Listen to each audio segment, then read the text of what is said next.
亲爱的姐妹们平安，时间过得非常快。2023年1月份，我们走到了最后的一个礼拜三。我们非常感谢神的恩典，他带领我们在这新的一年里面，差不多走完1个月。我们感谢你，我们在主里面蒙神的保守和看顾。我们这一生最美的祝福就是有耶稣基督。Selamat sore saudara-saudara sekalian. Kita bersyukur kepada Tuhan, tahun 2023, tahun yang baru ini kita sudah hampir menyelesaikan bulan yang pertama. Ini adalah hari Rabu yang terakhir. Kita bersyukur kepada Tuhan atas perlindungannya, atas berkat Tuhan, pemeliharaannya. Kita bersyukur, berterima kasih. Kita mengangkat satu puji-pujian, berkat terindah di dalam hidupku. Apa berkat yang terindah dalam hidupku? Yaitu ada Tuhan Yesus Kristus. Buku edisi yang ketiga nomor 101. 第三季的诗歌本101首，这一生最美的祝福是什么呢？就是有耶稣，认识耶稣基督。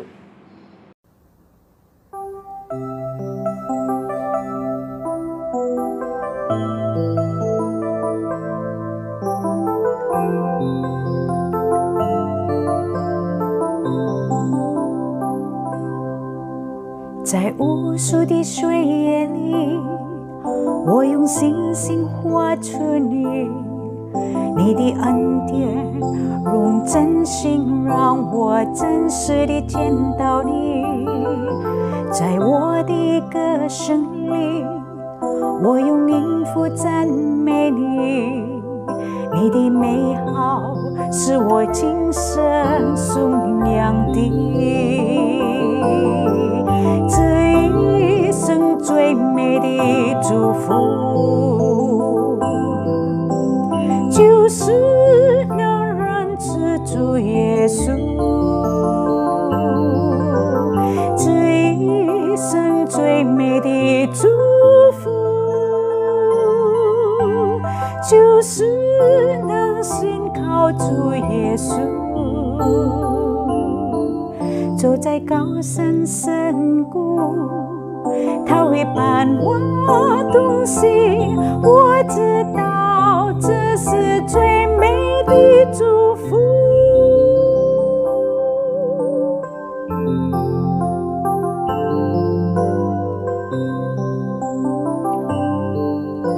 在无数的岁月里，我用星星画出你。你的恩典如晨星，让我真实地见到你。在我的歌声里，我用音符赞美你。你的美好是我今生颂扬的。这一生最美的祝福，就是能认识主耶稣。这一生最美的祝福，就是能信靠主耶稣。走在高山深谷，他会伴我同行。我知道这是最美的祝福。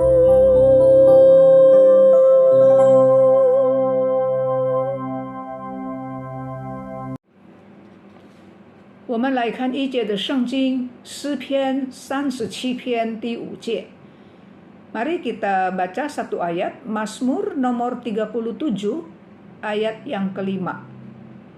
当将你的事交托耶和华，并依靠他，他就必成全。Serahkanlah hidupmu kepada Tuhan dan percayalah kepadanya, dan Ia akan bertindak. Mari kita berdoa. 天父上帝，求你帮助我们，使我们知道什么叫做把事情交托给神，怎么样交托，求主帮助我们。Bapa kami di surga, ajar kami supaya kami tahu bagaimana menyerahkan hidup kami ke dalam tangan Tuhan. Dalam nama Tuhan Yesus kami berdoa. Amin.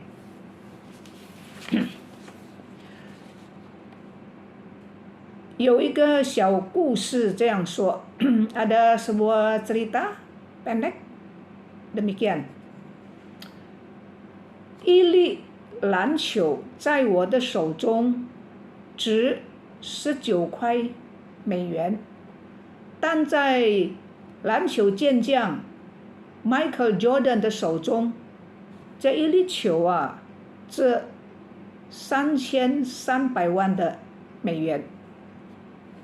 Ada sebuah cerita, seorang berkata, sebuah bola basket di tangan saya nilainya $19.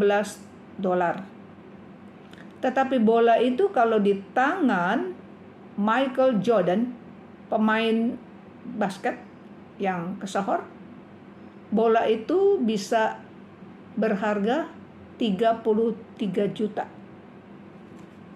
一根手杖在我的手中可以辅助行走，但是在摩西的手中，这个杖呢可以分开红海。我们知道，当以色列人离开埃及为奴之地之后呢，埃及王法老就带着600辆特选的车和埃及当时所有的车，每一辆车都有车兵长，那么追赶以色列人，叫他们要抓他们回去，再替埃及人做奴隶奴仆。所以呢，就在海边上靠近比哈西路，对着巴利西分这个地方，当以色列人在那个海边安营的时候呢，埃及的追兵就追上了。以色列人看见法老的追兵就非常的害怕，他们向耶和华上帝哀求，因为前面是红海，后面是埃及的追兵。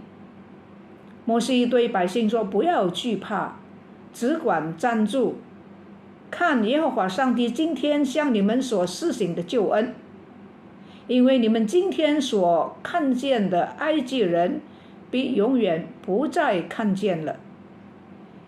耶和华上帝必为你们征战，你们只管静默，不要作声。耶和华上帝就叫摩西向海伸出手中的杖。当摩西向海伸出手中的杖的时候，耶和华上帝就使用大东风，使海水在一夜之间退去，水就分开，海就成了干地，以色列人下海走干地。那么红海的水分为两半呢，就在以色列人的左右成为一个墙垣。Sebuah tongkat kalau di tangan saya bisa menolong, membantu saya untuk jalan lebih baik, supaya kaki saya lebih kuat. Tetapi tongkat kalau di tangan Musa, maka tongkat itu bisa membelah air Laut Kolsom, Laut Merah. Saudara, kita tahu waktu orang Israel meninggalkan Mesir, tanah perhambaan, setelah mereka pergi dari Mesir tidak lama, Raja Mesir Firaun membawa 600 kereta yang terpilih, yang terbaik. Ya, segala kereta orang Mesir, masing-masing dilengkapi dengan perwira. Jadi yang kayak sekarang yang setir mobil gitu ya, yang bawa kereta itu orang-orang yang kawakan, ya, tentara-tentara yang ulung. Dan akhirnya terkejarlah orang Israel pada waktu orang Israel berkemah di tepi Laut Merah, dekat Pihahirot, di depan Baal Zephon. Waktu orang Israel melihat tentara Mesir datang, sudah mengejar mereka, mereka ketakutan dan mereka berdoa, mohon kepada Tuhan. Karena di depan Israel ada Laut Merah, bagaimana melewatinya? Di belakangnya ada tentara Mesir yang mengejar. Alkitab berkata, Musa berkata kepada orang Israel, jangan takut, kamu berdiri saja. Lihat hari ini bagaimana Allah melakukan keselamatan di atas diri kamu. Karena orang Mesir yang kamu lihat pada hari ini dan kalian ya selama-lamanya tidak akan melihat lagi. Sudah meninggalkan tanah perhambaan, jadi enggak selama-lamanya jangan kembali lagi dan tidak akan kembali lagi.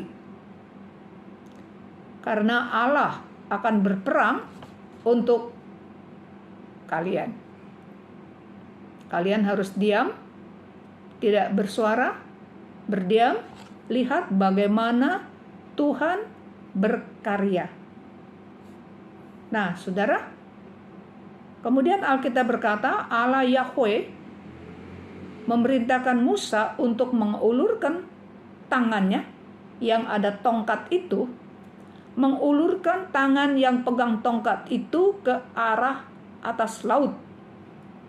Waktu Musa melakukan hal itu, dia mengulurkan tangan yang pegang tongkat itu, maka Allah bekerja.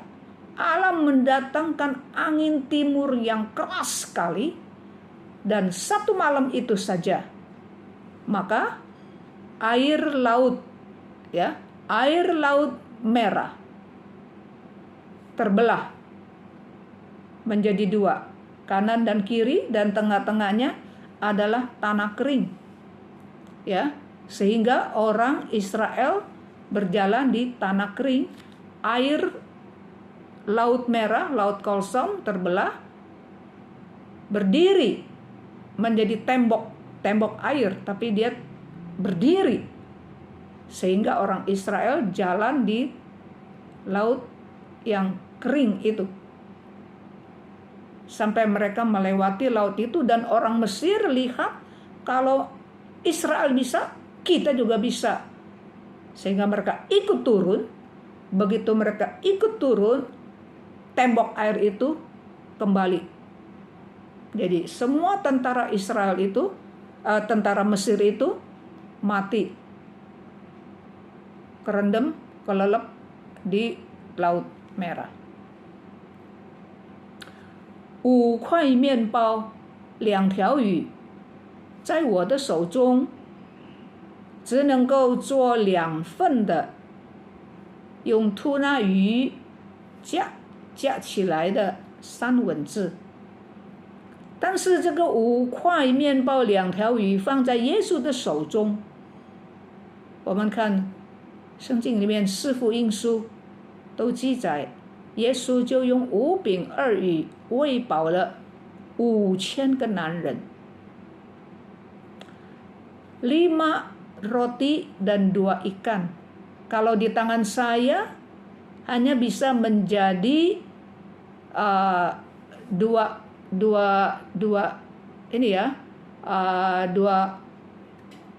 tahap roti sandwich, yang tengah-tengahnya dikasih ikan tuna begitu.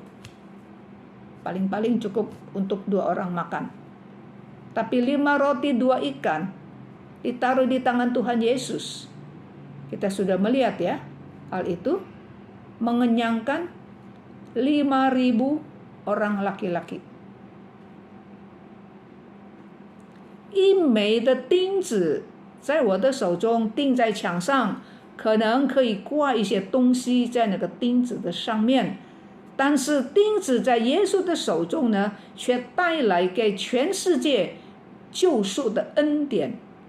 主耶稣被钉在十字架上，流血流水，在哥哥他的山上，主耶稣为你为我死了。上帝借着他的独生爱子耶稣基督，开了一个洗罪的泉源，叫一切相信接受耶稣基督为救赎主的人呢，他们的罪可以得到洗净，而且可以得到永生。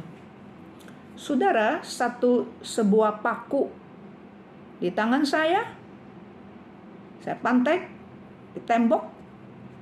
Nah, di atas paku itu kita bisa gantung ya beberapa benda saja.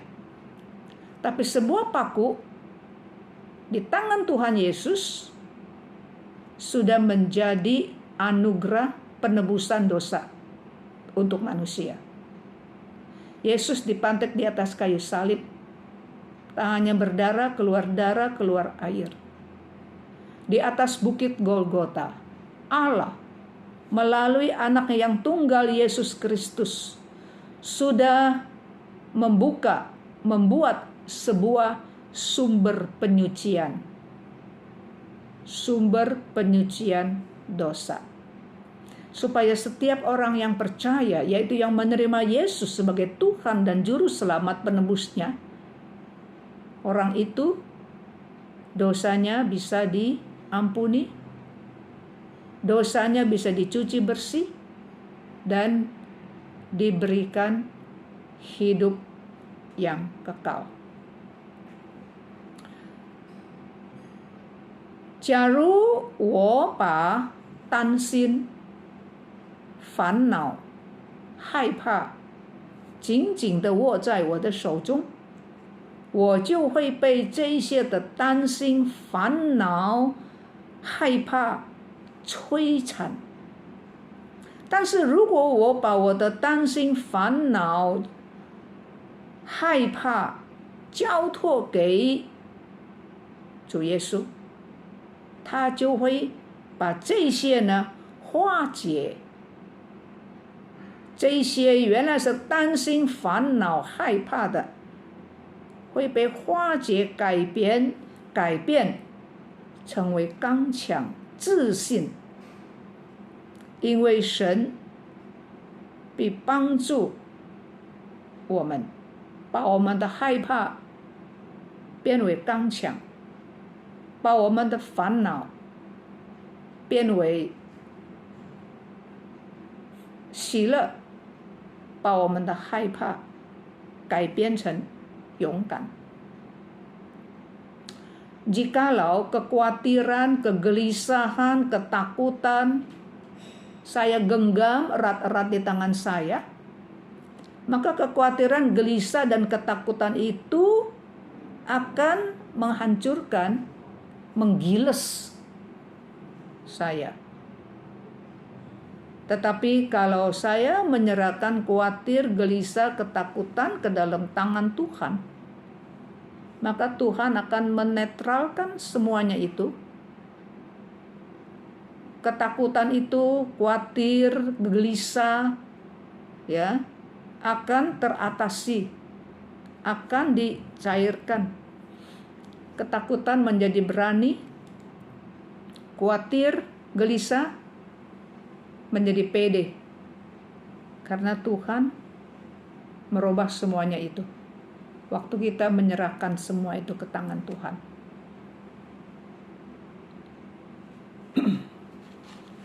在圣经里面有一个人叫做汉娜，汉娜的丈夫非常非常的爱她，但是汉娜没有孩子，不能生育，所以她丈夫也是因为这个，她丈夫再娶第二任的太太，叫做比尼娜。比尼娜有孩子，汉娜没有孩子。虽然丈夫特别的爱她，但是第二任的太太看见丈夫虽然爱你，但是你没有孩子，所以丈夫不在的时候呢，这个比尼娜呢就欺负汉娜，就做汉娜的对头，就常常激动她，使汉娜心中烦闷。所以汉娜就到上帝的殿中倾心吐意在上帝的面前，他向神哭泣，他祷告，他许愿，他说：上帝啊，假如你给我儿子，我会把这个儿子奉献给你，要他一生一世侍奉你，做拿西尔人。上帝垂听哈拿的祷告，上帝给他一个儿子，真的。所以哈拿就抚养这个儿子，到这个儿子断奶的时候，大概3岁吧，他就把儿子带到圣殿，交给神，就是交给当时的祭司以利，没有住在家里了，就住在圣殿，在以利大祭司的手下受教。小孩子就学习怎么样侍奉他。哈拿说到就做到，虽然他得到了儿子，这个儿子他给他起名叫撒母耳，哈拿没有把儿子撒母耳留下来向这个丈夫第二任的妻子比尼娜示威，因为比尼娜以前是怎么样欺负他，对吗？做他的对头，常常叫他烦闷，是吗？现在有了，他自己也有了撒母耳，他可以留住他可以现在是怎么样呢？是可以示威了。你从前看不起我，我现在也有。他没有，他说了，他许愿了，要把儿子交在上帝的手中，给上帝使用，有祭司以利来培养他，在上帝的手中，上帝训练使用这个撒母耳，他从小就在圣殿里面，就向以利学习怎么样侍奉主。你知道吗？撒母耳长大之后，他成为一个怎么样的人？撒母耳是最后旧约里面最后一个士师，他也是祭司，他也是先知，他创办了先知学校。撒母耳也是膏立以色列第一任的君王扫罗，是由撒母耳膏立他，他是一个传奇的人物。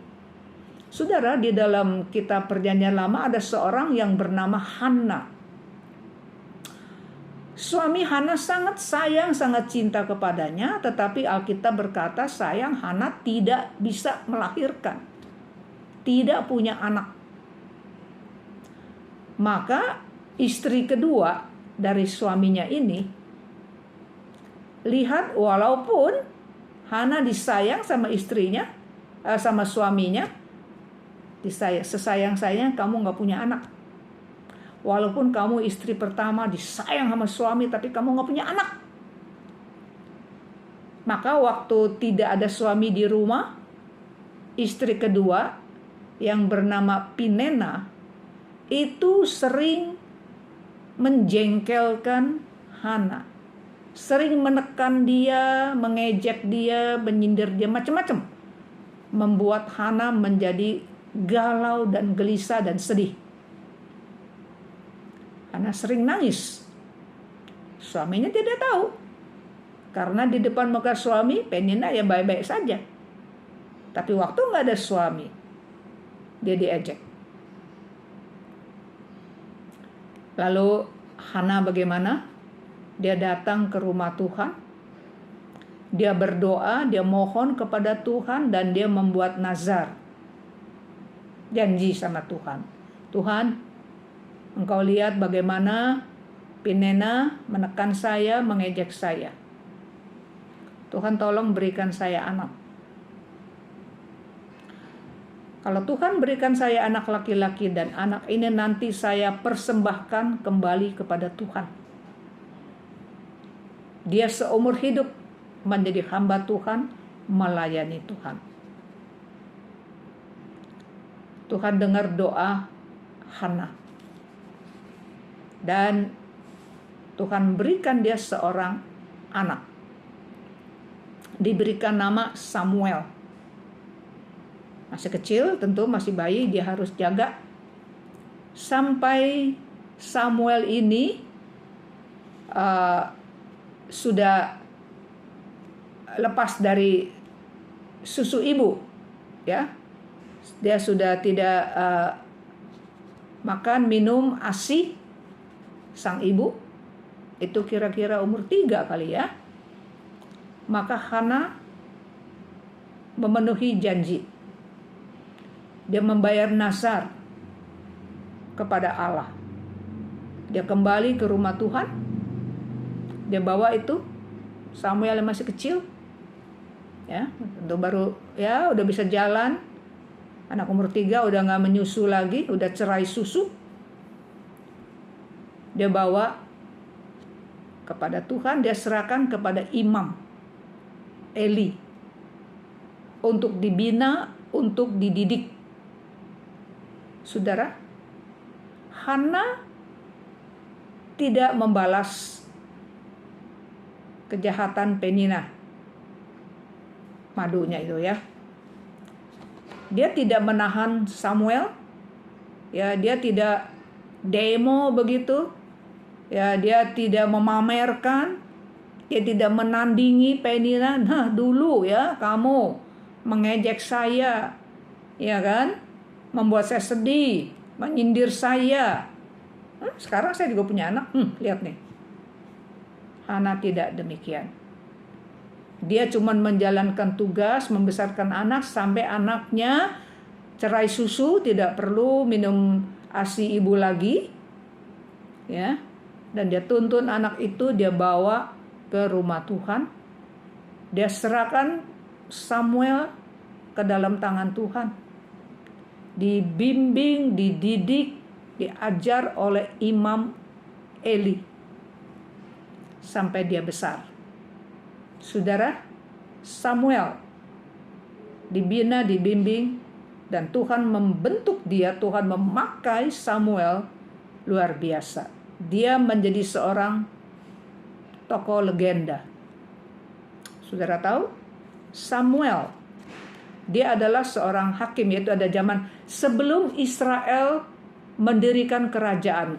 Mereka keluar dari Mesir kan, pulang ke tanah perjanjian, ke tanah Kanaan. Di masa itu Musa sudah meninggal dan Yosua sudah pimpin mereka masuk ke tanah Kanaan. Nah, waktu itu saudara, mereka tidak ada raja. Tuhan jadi raja di tengah-tengah mereka, dan mereka dipimpin oleh hakim. Hakim itu juga boleh dikatakan adalah pahlawan nasional.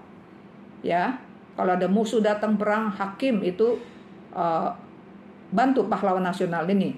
Ya, tunggu peperangan sudah reda.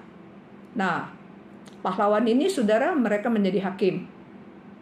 Jadi kalau rakyat Israel ada kesulitan apa, nah cari orang tersebut, minta petunjuk, ya kan, minta nasihat, seperti itu. Maka zaman itu namanya zaman hakim-hakim. Nah, Samuel adalah hakim yang pertama, dan dia membawa Israel untuk memasuki ke zaman nabi-nabi.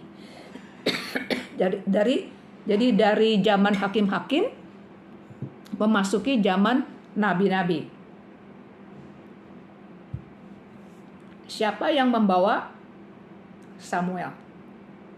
Jadi dia adalah hakim yang terakhir, ya, dan juga nabi. Di dalam zaman nabi-nabi, nabi yang pertama, boleh dikatakan seperti itu. Dan dia juga adalah seorang imam. Lihat saudara, satu orang dia mengemban ada beberapa jabatan di atas bahunya. Dan dia juga memulai, ya, dia membuka sekolah nabi. Ya. Dia membuka sekolah nabi, mendidik Orang-orang yang dipanggil oleh Tuhan, yang dipakai oleh Tuhan jadi nabi, dididik di bawah kepemimpinan Samuel. Dan raja Israel yang pertama, Saul, ya, Saulus, itu diurapi oleh Samuel. Saudara, jadi apa yang kita pelajari pada hari ini？今天我们学了什么东西呢？就是说，同样的东西，在不同的人的手上，就有不同的意义，有不同的作为。啊，皮球在你的手中19块美元，在 Michael Jordan 的手中3300万的美元。手杖在你的手中，我的手中，帮助我们行走。手杖在摩西的手中是洪水分开，红海的水分开。5块的面包，2条鱼，这能够做成2份的三文治，但是在耶稣的手中喂养了5000个男人。一枚的钉子在我们的手中可以挂一些东西，但是在耶稣的手中却带给全世界救赎的恩典。你怎么样？我们怎么样？把我们的担心、烦恼、害怕紧紧握在自己的手中，把我们自己的东西自己来处理，自己来用，还是我们交给主，放在主的手中？在不同的人就有不同的价值，不同的东西在不同人的身上，不同的人的手上有不同的意义，有不同的作为，不同的意义，不同的。那么我们将自己拥有的，我们把自己所要做的事，我们交给主，他必成全，他必帮助，他必为我们成就许多许多我们意想不到的。Saudara sekalian, apa yang kita pelajari dari firman Tuhan hari ini? Yaitu barang yang sama, tetapi di tangan orang yang berbeda, maka mempunyai nilai dan makna yang berbeda. Ya, mempunyai gagasan yang berbeda. Sebuah bola di tangan kita $19, di tangan Michael Jordan $33 juta. Sebuah tongkat di tangan kita hanya bantu kita jalan supaya kita lebih kuat, nggak keseleo, nggak jatuh lah begitu. Tapi di tangan Musa membuat laut merah terbelah menjadi 2. 5 roti 2 ikan di tangan kita bisa bikin sandwich, mungkin cukup 2 orang. Tapi dipaku di tangan Tuhan Yesus. Yesus yang dipantek dengan paku itu sudah membawa anugerah penebusan dosa untuk manusia. Dan Tuhan membuka sebuah sumber penyucian dosa. Saudara, Samuel, kalau di tangan Hana, dia menahan, udah nih, tunjukin, ayo, Penina, you punya anak, saya juga punya anak, plus tambah, suami saya sayang, lebih sayang saya. Saudara, kita nggak akan kenal Samuel. Tapi Samuel diserahkan kepada Tuhan, dibawa ke rumah Tuhan, dibimbing oleh Imam Eli. Samuel menjadi hakim yang terakhir di zaman hakim-hakim, dan dia memulai zaman nabi-nabi. Dia juga menjadi seorang imam meneruskan pelayanan Imam Eli, meninggal, diteruskan oleh Samuel. Dan dia juga menjadi orang yang menabis, mengurapi raja pertama dari Israel, Saul. Dan dia juga buka sekolah nabi di tangan Tuhan. Tuhan berkarya, ada gagasan Tuhan. Saudara, apa yang kita miliki, apa yang kita mau lakukan, kita serahkan kepada Tuhan, taruh di tangan Tuhan. Tuhan berkarya, Tuhan menolong kita. Mari kita berdoa. 我们祷告。亲爱的天父上帝，我们感谢你的恩典，我们称颂你，因为你掌管万有，你的能力无限，你能够行神迹奇事。我们需要你在我们的生命中做我们的保障，做我们的高台。我们愿意将自己献上，成为你手中合用的器皿，从我们软弱卑微的身上彰显你的能力和伟大的作为，因为一切在你的手中就会变成不一样。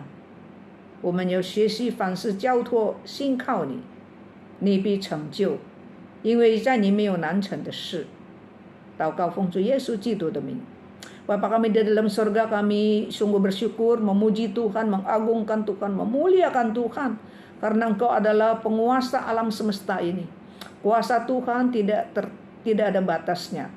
Engkau bisa melakukan mujizat, tanda-tanda ajaib. Tuhan, kami membutuhkan Engkau di dalam kehidupan kami. Kami butuh ya Tuhan, Engkau menjadi pelindung kami, menjadi jaminan kami. Kami mau menyerahkan diri kami ke dalam tangan Tuhan, untuk menjadi bejana yang bisa dipakai oleh Tuhan. Dari diri kami yang penuh dengan kelemahan, bisa menyatakan kuasa Tuhan yang mulia, bisa menyatakan gagasan Tuhan yang luar biasa. Karena di dalam tangan Tuhan, segala-galanya akan berubah. Kami mau belajar Tuhan, bagaimana menyerahkan diri kami, apa yang ada pada kami mau serahkan ke tangan Tuhan. Tuhan yang berkarya melalui kami. Bagi Tuhan tidak ada perkara yang sulit. Terima kasih, kami berdoa dalam nama Tuhan Yesus Kristus. Amin. 同样的东西在不同的人的身上，不同的人的手上，就有不同的意义，就有不同的作为。假如是这样的话，让我们把我们自己，把我们所拥有的交托给那全能的手、大能的手的耶稣基督。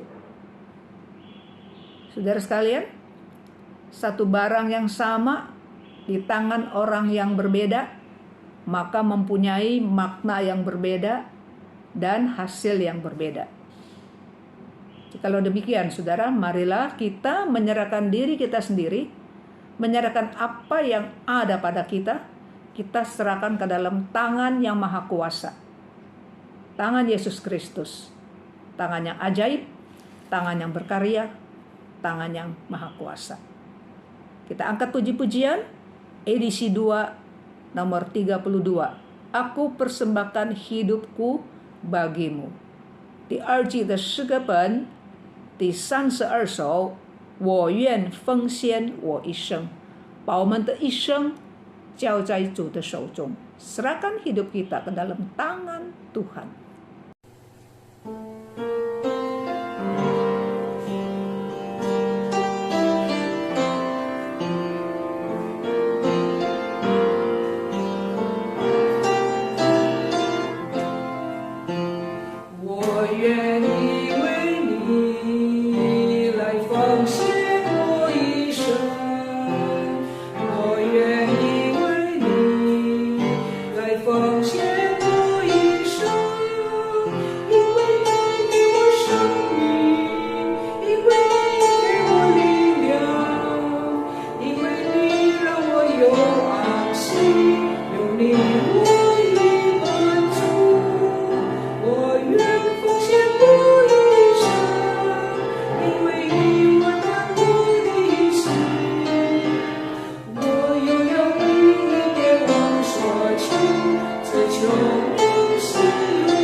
sekali lagi.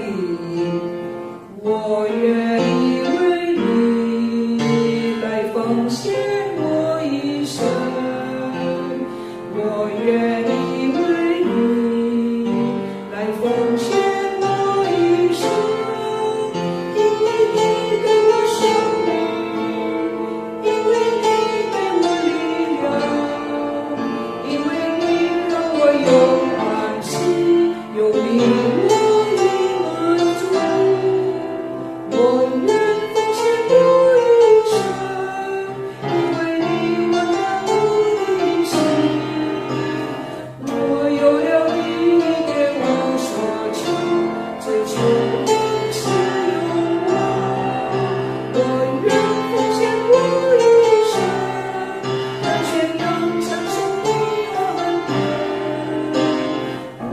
有了你，别无所求，只求。